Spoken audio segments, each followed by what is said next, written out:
8. qism. Her ikkining iflos. Bo'ladi amsa.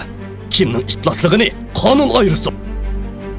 Shahar boshlig'i menga qonun orqali huquq silib atadi. Men bo'lsam, olli burun kelmoqchi bo'lgan mudhish kunlarga tayyorlik qilib bo'lgan edim.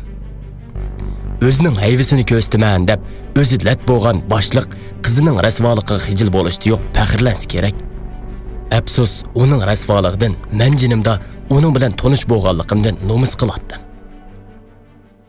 Qonuniy asosda o'zimni oqlashga tasdiq qiladi ekan. Advokatning aytishicha, Muratni topgan taqdirdimi Oygul bilan ajrashganlik isboti yolg'on chiqadi ekan. O'zimni qo'sh nikohlik bo'lgan javobgarligimdan qochirolmaydi ekanman.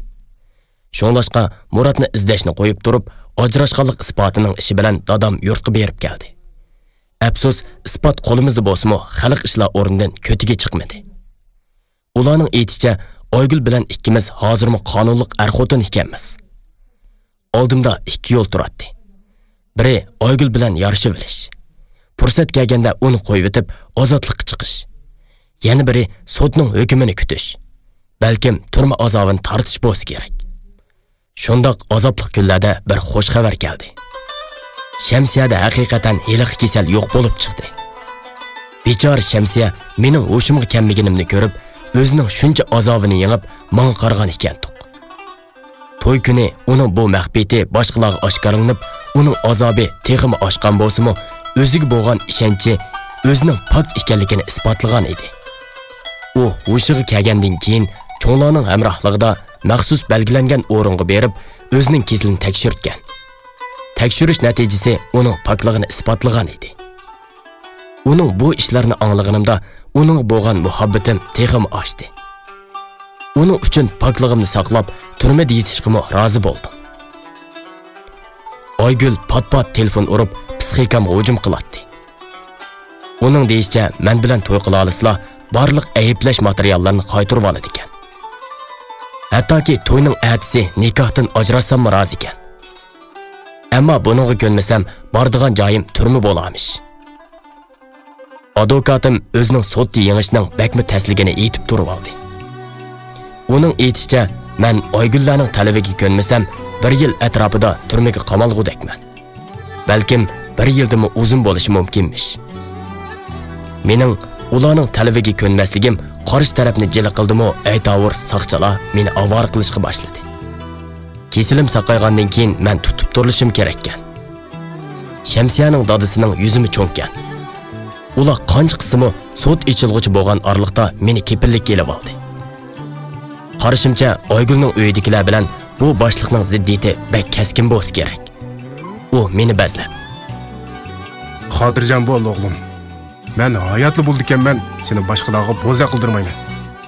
Uning aytishicha, sud ichilgan taqdirdimi mening ishimni to'g'rilab qo'yganmish. Bu gaplardan ko'nglim ozroq xotirjam edi. Biroq advokatimning aytishicha, qutulib ketishim tasga to'xtaydi ekan. Ba'zida onam yig'lab turib, turmaga kiradigan ishing bo'lsa, menimi birga akirgin. Bo'lmaydi ekan, Oygulni bir kunlik xotin qilsang, nima yamali? Keyin yana ajrashib kelsang bo'ladi-ku, deydi. Ba'zida turmaga kirishdan o'zimni qo'rqib qolardim. Shamsiyani o'ylasam, irodam changib qoladi. Balkim men Shamsiya bilan Oyguldan iborat ikki oilaning ziddiyat chambariga o'tirsa kirib qolgan o'xshayman. Har ikkala taraf chambarak afsoni o'qib, o'z tarafga chaqirib, hech holimni qo'ymaydi. Sud echilishga bir kun qoldi. Kutib boqay. Ata nima ishlar bo'ladi? Hayvatlik sud maydonida sudga qatnashaman deb o'ylagan edim. Afsus, yondagi kichik zalkan. Kinolarda ko'rgan sud maydonidan asarmi yo'q. Bu holat ko'nglimga ozroq tasalli bo'ldi. Chunki jiddiylik pasaydi. Shamsiyaning dadasi va Oygulning dadasi sudga qatnashmadi. Shamsiya bilan Ro'shangul guvohchi bo'lgani uchun sud maydoniga kirgizilmadi. Javobgar o'rinda men advokatim bilan qarshi tarafda Oygul advokati bilan turadi. Pastda bo'lsa onam, Shamsiyaning opasi va bir qancha urug' tuqqan do'st birodarlar bo'lib, Oygul tarafdan biroz ko'rinmaydi. Sudchi sud boshlanganligini e'lon qilib o'tgandan keyin sud tartibini tushuntirib qo'ydi. Oldi bilan Oygulning advokati arznamani o'qib o'tgandan keyin sudchiga talabini aytib o'tdi. Sotchi apandim.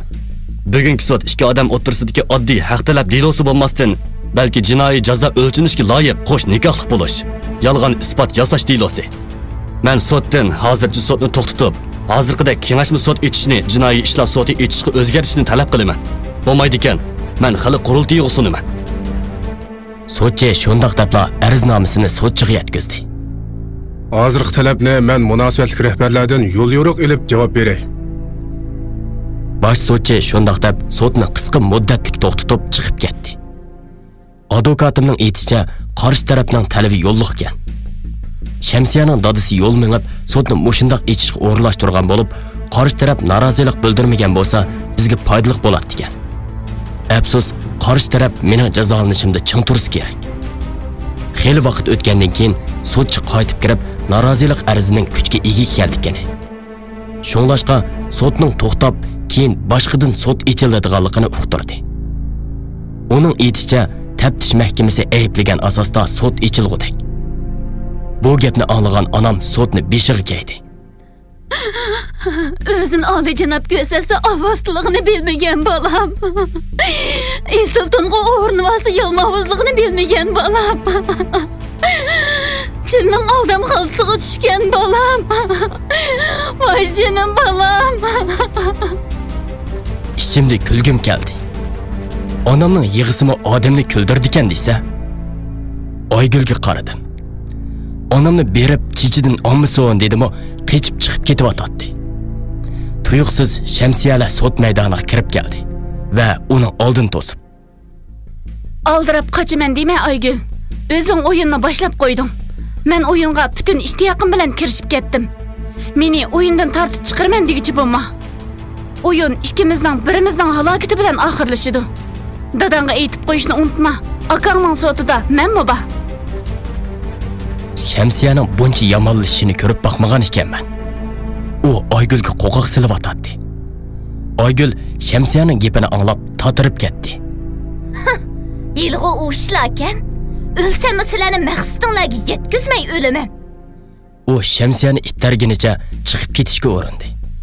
Shamsiya o'rnida teximi ching turib, Sen o o'zingning ishmijozi uchun hammani qurbon qilishga rozisan. Ammo dadangdan so'rab boq. Sudga chiqishga petini olam ekan. Men guvohchi bo'lish salohiyatim bilan bilganlarimni sudda aytish huquqim bor. Bugun sudni buzib o'zingning yuzini saqlab qolding. Afsus, keyingi sudda yuz kerak bo'lmaydigan o'zingga yuz obro'yni deb bolalarni sotalaydigan dadangni birga elib kelasan, dedi va Oygulni endi kessang bo'ladi degandek yo'l bekorladi. Oygul tunji qitim qo'rqqandek qiladi. Uning mijozicha bo'ldi qilish deganni, yo'l qo'yish deganni bilmaydi. Shamsiya yo'l berganidan keyin beshini yo'giginicha sud zaldan yugurib chiqib ketdi. Shamsiyaga bo'lgan qiziqishim oshdi. Uning Oygulni qo'rqitqidek biladigan ishlar nimadi? Shamsiyaning uyiga qaytib keldik. Uning dadisi uyda saqlab turgan ekan. Sudda bo'lgan ahvollarni uqqandan keyin o'ltirib ketdi va Shamsiyaga qarab, Qizim, o'zingni tutib ol. Boshqalarning aybini echish yaxshi ish emas, qizim. O'zingga ma'sat bo'ladi. Tushunmaganlarmi seni xato tushunadi. Ishlarni men qo'yib be. O'zim hal qilaman, qizim. O'g'lim, sen mo sabr qilgin. Ishlaringni cho'qim o'ngshayman. Sudning buzlig'ini mo bir hisobda yaxshi bo'pti. Balkim mush jarayonda bir isbot topilib qolsa ajab emas. U shundoq deb turadi, uyga ikki soqchi kirib keldi. Hammamiz qarab turibli qilishdik. Ulardan biri, Shakirdiginglar qaysinglar? Men Qonun bo'yicha seni tutib turamiz. Mana bu taftish mahkamasining qo'lga ilish tasdig'i. Qo'l qo'y. sunilgan qog'ozni taslikda oldim. Titrab turgan qo'llarim bilan qo'l qo'ydim. Uydan yig'i ovozi ko'tarildi. Qishdagi sovuqni ko'rman deydi ekansan, tutib turish o'rniga kirsang bo'ladi ekan. Jonni og'udek sovuq butun badnimni o'rib oldi. Hozir degan 10-joy. Birinchi oy kirsa qandoq bo'ladigan-da? Sovuqning dastidan o'zimning holini o'ylashqimi cho'lam yo'q. Mendek janubda issiq uyda orzuliqchon bo'lganlarning holiga voy. Bu jarayonda bir qancha qitim so'roq achi qildim. Qarasam, soqchilarning maqsadi qo'sh nikohlanganligimni isbotlash bo'lsa kerak. Ayta, nima deb Aygul bilan ajrashmay turib, Shamsiya bilan to'y qilding? Sening Aygul bilan ajrashmaganligingni Shamsiya bilamdi yo'q? Aygul bilan ajrashgan. Ajrish rasmiyatini Aygul o'zi bijiribdi ekan. Men shundoqli deydim.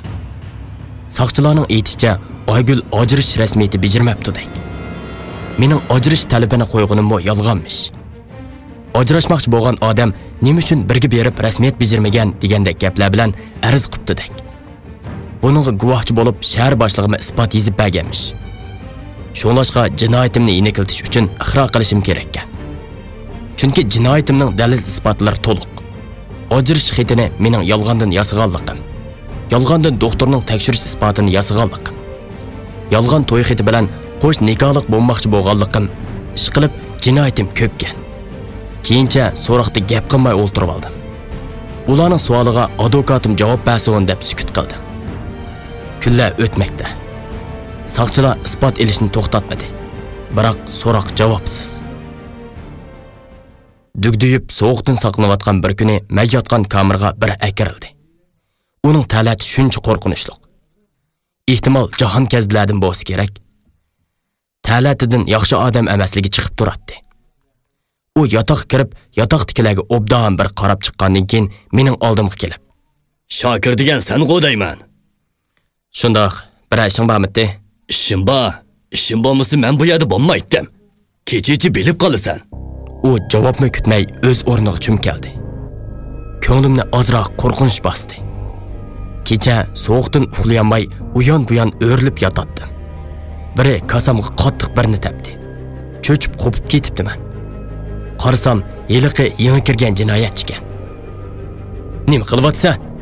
Nima qilyaptim? Pul uchun sening jajongni beryapman. Yuzimga tekkan mushning ta'siridan uchib tushdim. Keyni-keyndan tepik mushlarga ko'milib ketdim. Yuz ko'zimdan qon quyilishga boshladi. Tenim ojiz bo'lg'achqa hushsizlanganligimni bilmay qoldim. Tayoq yeb xush bo'lganini ko'rganmi? Mana men tayoq yeb xush bo'ldim. Sovuqdan qutuldim. Kepillik bilan doktorga ko'rinishga qaytarildim. O'zim ko'rishni izlagan Shamsiya, onam, dadam, Ro'shangul va boshqalar bilan ko'rishdim. Tayoqdan bir qancha yerim yerilgan bo'lsa-mu, bu yerilgan joylar saqaymisi shuncha xo'shman. Kunlarning o'tishi bilan onamning yig'isi, Shamsiyaning yo'shirin yig'isi, boshqalarning tasallisi meni og'izib etdi. Haddidan o'shiq ko'yinishmi aks ta'sir berdi ekan. Turmadagi azobdan qutulgan bo'lsam-mu, ularning men qarab azoblanishi meni azoblab doktorga dastlab kirgan chig'imdagi xo'shlikni yo'q qildi. Yana xiyolchan bo'lib qoldim. Holat o'zgarishi Shamsiyaning sizib olishiga muyassar bo'pti. U bir kuni qiz keltirish kelishimi davomlashmoqda. Shakir, tushkunlashib ketyapsan. O'zingni tutib ol. Sening azobing mening azobim. Sen bilmoqchi bo'lgan nurg'un sirlar bor. Bu sirlarni sana aytishga shuncha oldirsammi, aytishga amalsizman. Buni sana dedim-mi, bu ishlar sir bo'lmay qoladi-da, shahar boshlig'iga soladigan besimim yo'qaydi. Ular o chaqda sana qor qo'lini salg'ini sog'an. Shunlashqa to'y kunigacha sabr qil. Mening mushu tahdidim bo'ladi ekan, ular sana ziyonkashlik qila olmaydi. Suddan arzini qaytarib olishga majbur bo'ladi. Men unsiz anglab bo'ysundim. Pat-pat saqchilar doktorxonaga kelib isbot oladi. Ularning aytishicha, meni urgan heliqi guy biror narsa ixro qilmabdi. Mening oldimda pul uchun degan bo'lsa-mu, saqchilarga to'ngib ketib, isinish uchun chiniqdim degidek. To'g'ri. To'nglab kelsa odam urib isingan ishni anglamabdi ekanman. U pul elib meni urish uchun turmaga kirgan taqdirdimi, meningcha Aygul yoki dadisi bevosita o'tirg'i chiqmaydi. Uning iqrorining mening delorimga foydasi tegmiki tas. Shunlashqimi uningga qiziqmas bo'ldim. Onam orliqda Aygulni izlab berib, meni qo'yib etishni o'tingan chig'i, Aygul yig'lab o'zini oqlabdi-dak. Uning deyishicha, meni bakli yaxshi ko'rgachga shundoq qilganmish. Butun Asiyodi mening bilan aplashib qilishmish. Men bilan to'y qila olasizlar, xizmatidan istifa berib, onam dadamlarning xizmatida bo'larmish. Onam uning gaplariga erib ketibdi. U yosh to'kib turib, Canım parem. Senin bunca azap tatışınga çidemedim. Aygül bilen görüştüm. Ana, meydanın bağmı senin. Oğlunun şunca azap çekişiga sebepçi bolgan oşu nakes bilen nima dep görüşsen?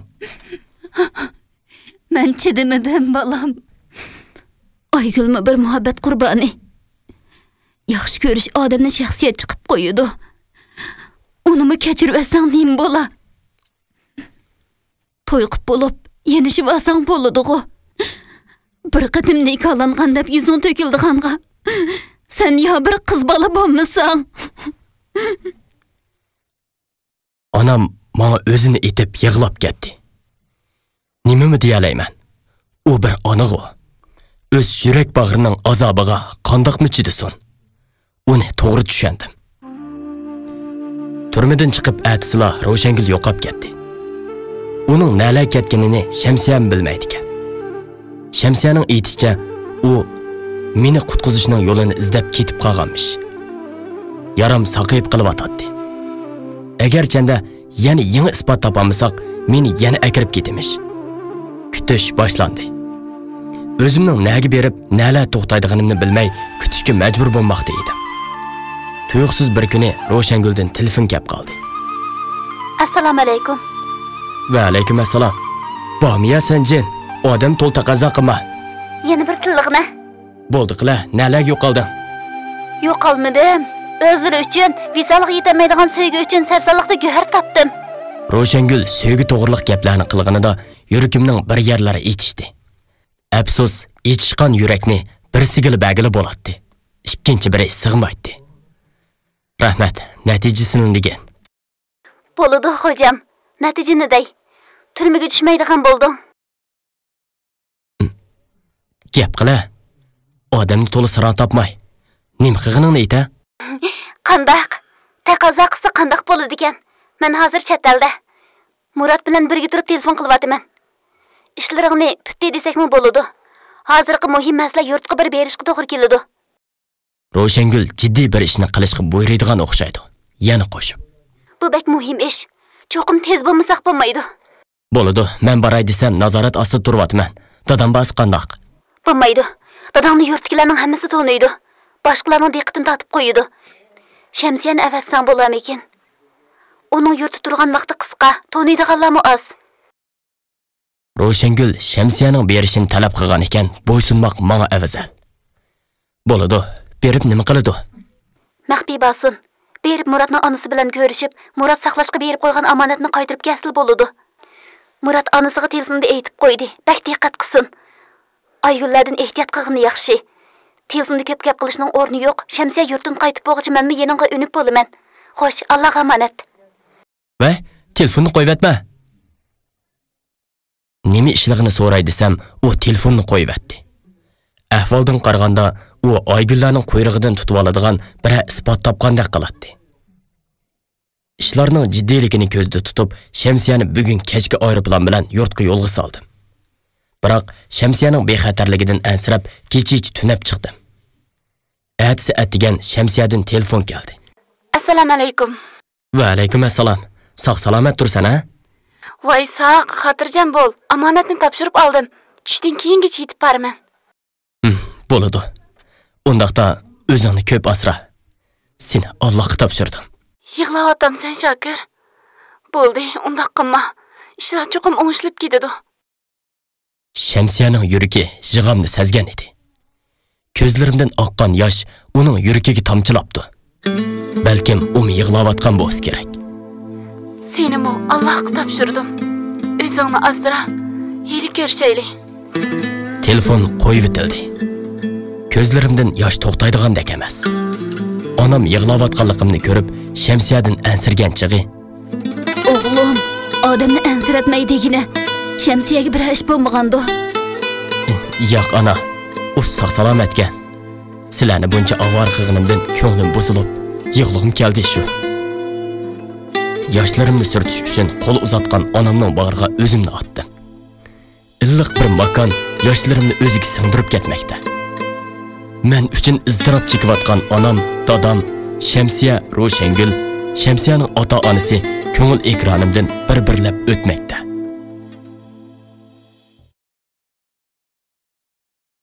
Shamsiya bilan Ro'shangulni birga keladi deb xiyol qilmagan ekanman.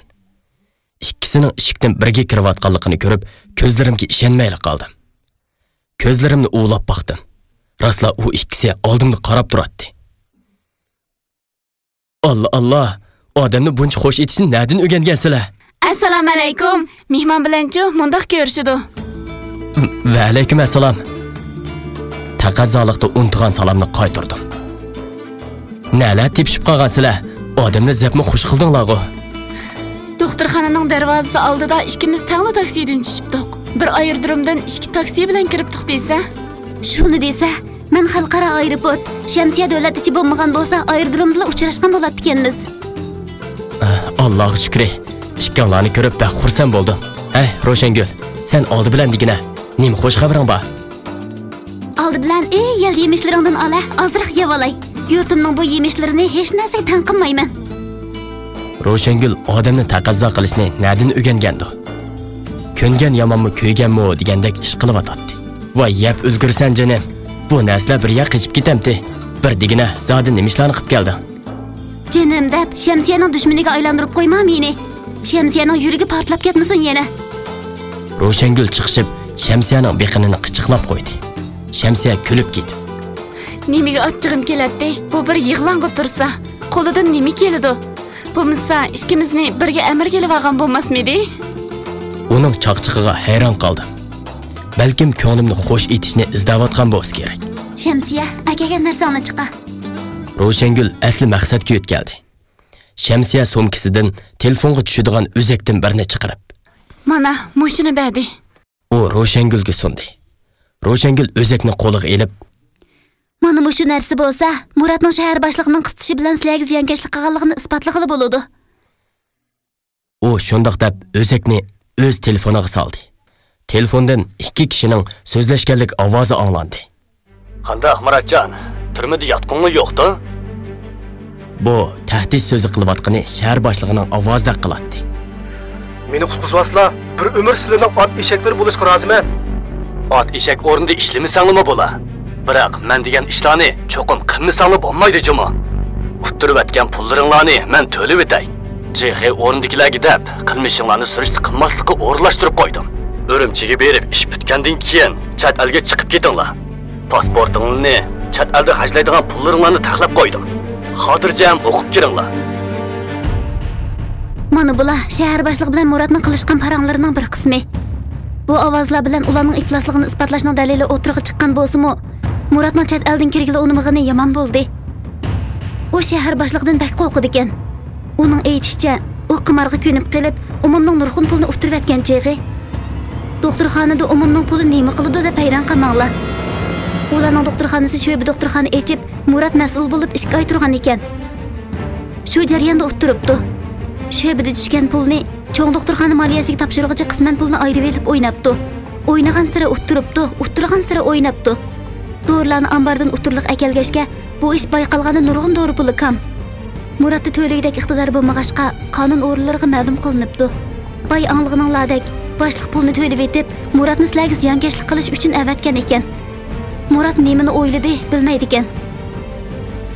Boshliq bilan qilishgan gaplarini telefonga kirgizib olib, onasiga topshirib beribdi. Ziyonkashlikka uchrab qolsam asqata degan edim deydi. Ro'shangul shunchalik dedi. Muratni qandoq tepib, bu gaplarni qandoq tegizdi? Tuyuqsiz Murat o'zi telefon qilib qoldi. O'qiganlardan ko'p pushaymon qilibdi.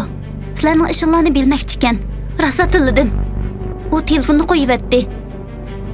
Telefon qilgan o'rinni surishti qilsam, ma'lum davlat bo'lib chiqdi. Shuning bilan dadamni ishga silib, uning savdo sheriklari orqali o'rnini aniqlab izlab bordim. Dastlab aytqili unmadi, keyin erkilab, qo'rqitib degandek eg'izdan gap oldim. Qandoq erkilab, qandoq qo'rqitdi? Qandoq bo'ladi?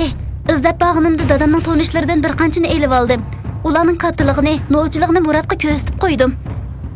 Gapimga kirmasa, bu davlatda turishning ta'sirligini bilsin dedim. Erkilashga kelsang, qandoq bo'ladi? Ba'zida sana erkilgandek, xuddi o'zimni Muratni yaxshi ko'rib qolgandek ko'rsatdim shu. Afsus, bu qiz razvichik bo'lib qolmabdi. Bumiz ish bakan to'q.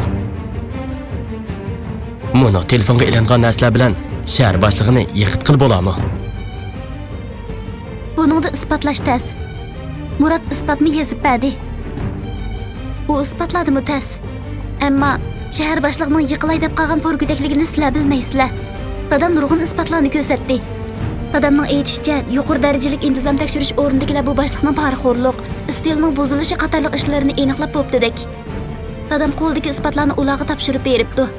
Bugun at ichida uning yiqilganligini ko'rgili bo'ladi ekan. Mushundaq chaqda qo'limizdagi isbotni yuqoriga topshirsak qandoq bo'lar? Ro'shangulning gapidan qalbim yorib ketdi. Har nima bo'lsa, shu sovuq kameraga kirmasligim mumkin. Ro'shangul, sening mush qilganlaring uchun qandoq rahmat aytishimni bilmayapman. Nim deb rahmat aytatding?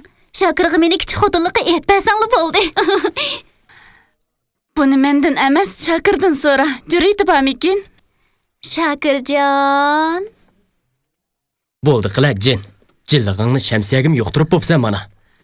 Shundaqmi? Qobiliqni birdan bo'lsa unutdik. Ishlarda tezli o'zgarish bo'ldi. Yurtdan kelgan xabarlarda aytilishicha, shahar boshlig'i xizmatidan to'xtatilib, tekshirilib o'tibdi-dak. Bu xabar bizga g'ayrat ato qildi. Qo'limizdagi Murat ta'minlagan materiallarni intizom tekshirish o'rinlariga topshirib bermoqchi bo'ldik. Shamsiyaning dadasi ishlarimizni yaxshi o'rlashtirib qo'yibdi. Biz intizom tekshirish o'rinlariga borganimizda oldimizga odam chiqib turgan ekan. Eshikdan kirmak tas bo'lgan o'tkaldan osonla o'tib oldik. Bizni kutib olgan boshliqqa materialni topshirib berib, uning javobini kutib o'ltirdik. Boshliq yozma isbot, telefonda elivilingan parangni ko'rib bo'lib, Qo'linglardagi bu isbot bak muhim ekan. Ammo mushu isbotni ta'minlovchining o'zi bilan ko'rishsak bo'larmikan? Buni ta'minlagan Murat degan do'stimiz chet elda o'qiyotdi. Guvohchi qatnashmagan ahvolda yozma materialning isbot o'rnida ishlatilishi nihoyatda tas. Navada javobgar tinib olsa, rost yolg'onligini isbotlamoq tasga to'xtaydi. Sizlar aloqalashib, shu do'stinglarni sudga aklalagan bo'lsanglar, sizlarning muoqlanishinglar osonga tushgan bo'ladi. Biz urinib ko'raylik. Amal bor, akilishga tirishimiz. Sizlarning yeb uchi bilan ta'minlaganligingizga rahmat. Shahar boshlig'ining mushundaq suiqasd planlashi bizni texmi sagaklashtirdi. Agarchanda mushu yolg'on to'y xeti, yolg'on isbotlarning shahar boshlig'ining plani ekanligi isbotlanib qolsa, Aygul degan qiz bilan sizning o'ttiringizdagi to'y xetining ishimi osonga tushadi. Sud o'rinlariga havola qilib, majburiy ayirib etkilimi bo'ladi. Shunlashqa obdan kuchanglar. Muratning bexatarligi, ilgari o'tkazgan xatoligining surishti qilinmasligiga kepillik qila olamiz. Sudda guvohlik bersin. Beshimiz raso qotdi. Murat sudga kelami? Qanday qilsak uni akagili bo'ladi. Ro'shangulga yana hojat tushdi. Sirtqa chiqqandan keyin men Ro'shangulga chaqchaq qildim. Ro'shangulni Muratga chetib qo'ysak-ku, Muratning ishimi bitadi. Shundaq xo'jam, shundaq. O'zlari uchun yo'lda yotgan qalinlariga buyuruzlimi tegaveraman. Chaqchaq qildim-oy. Chaqchaq qildim deb ig'zingga kelganda davama Shokir. Odamda g'urur bo'lmasa bo'lmaydi. Bizni sotgan oshu marazga Ro'shangulni soy qilamsan? G'urur bo'lamdi bu aqpishmoqda. Aygulning shuncha qilganlariga uning dadasidan qo'rqib yo'l qo'yib yursa, men jinimda urg'im keladi o jadini.